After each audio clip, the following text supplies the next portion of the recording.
정부는 다음 달부터 이런 환자들의 응급실 진료비 본인 부담률을 현행 50 내지 60%에서 90%로 인상합니다. 응급실 진료비 인상에 대해서 이야기를 나눠보겠습니다. 주말에 너무 아픈데 병원이 문을 닫아서 응급실 가본 경험 있지 않으세요? 응급실은 실제로 어딘가 부러지거나 의식이 없는 환자만 갈 수 있을 것이라고 생각이 되는데요. 저도 간호사 시절에 응급실에서 일을 할 때 설사나 복통 이런 환자분들도 엄청 많이 옵니다. 실제 통계로도 응급실을 이용하는 10명 중에 4명은 경증 혹은 비응급 환자로 분류된다고 합니다. 그만큼 응급실을 찾는 환자분들은 엄청나게 많은 거겠죠. 응급실은 일반 병동과 다르게 환자가 부담하는 본인 부담금이 훨씬 더 높은 편입니다.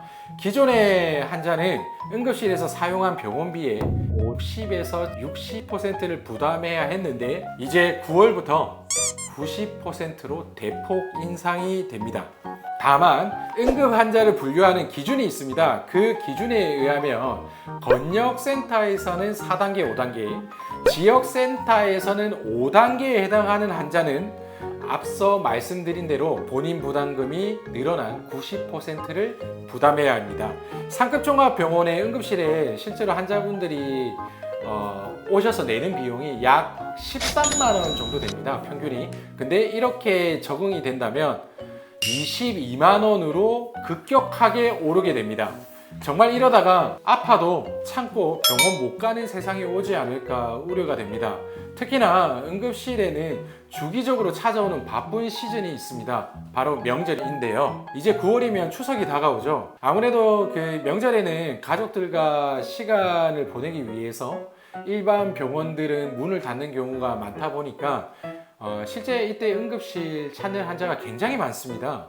프로테이지로 따지면 한 2배 정도 늘어난다고 합니다.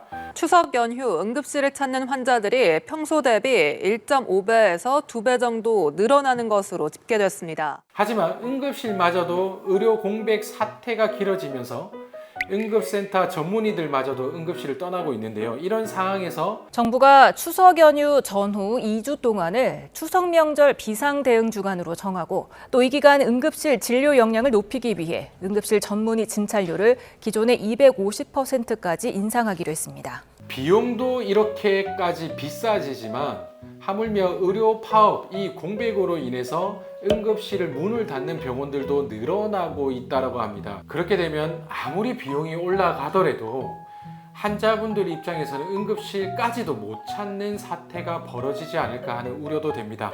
그렇기 때문에 훨씬 더 이번 추석에는 각별히 건강을 조심하시길 바라겠습니다. 감사합니다.